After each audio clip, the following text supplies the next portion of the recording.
experience is that different societies have very deep-rooted political cultures and traditions that extend far back in history, and for good and for bad, and that these cultures are real, they are persistent, they are different, they don't rank on an easy scale that this is the best and this is the worst like we want to do.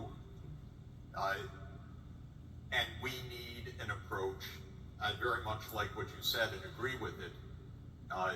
There are different narratives that are held, and these different narratives have merit. And the solution in a world of different narratives is to speak with each other more than we do. We in the United States, and I say we, what I really mean is our political elites, do not speak with Chinese political elites except to point fingers or to yell at them or to do other things. We certainly don't even shake hands with Russian leaders or diplomats. But I've lived my whole career for 42 years of active duty, listening to different narratives and seeing those perspectives from different sides and finding a lot of merit in the various positions and saying if you would sit down to speak with each other, we'd actually get somewhere. So let me be specific. Okay. China looks today not completely different from the Han Dynasty, a centralized administrative state. And with Confucian culture, with a tradition of excellence of the Mandarins. When I speak with Chinese senior officials, which I do often, they are the best informed professionals I know in the world. When I deal with them, they know their brief. They're sophisticated, well-trained, occasionally my students. And they believe in professional excellence of a decentralized administrative state. And that political culture is more than 2,000 years old. When you are looking at Russia, it looks a lot like Putin looks a lot like a Tsar. It's not an accident. That is a culture of authority and a culture of tradition.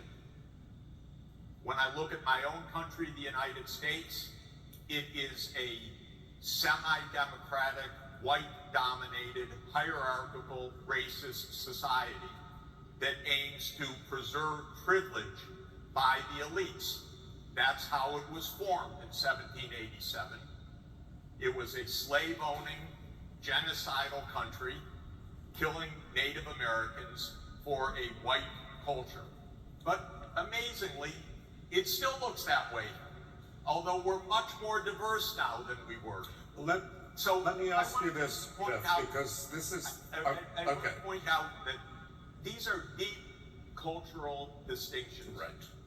But we shouldn't just simplify because we say democracy and you know, these are, yes, it's important. What's important is actually the details. As I mentioned last night, Plato, democracy, that was the last thing on his mind. That was the enemy. The plus was a philosopher king, of course, right, in the Republic. And for Aristotle, it was much more subtle and complex of a system of governance that mixed governance by the one, by the few, and by the many, but on the good side of the ledger. And one more point I want to make about democracy, because we're in a democracy forum where we treat democracy as the good.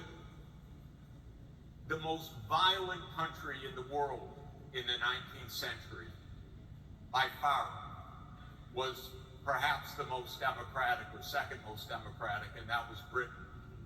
You could be democratic at home and ruthlessly imperial abroad.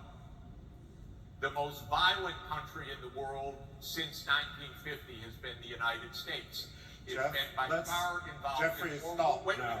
more Let's, wars. Jeffrey, Jeffrey, I'm your moderator, and it's enough. Okay, I'm done.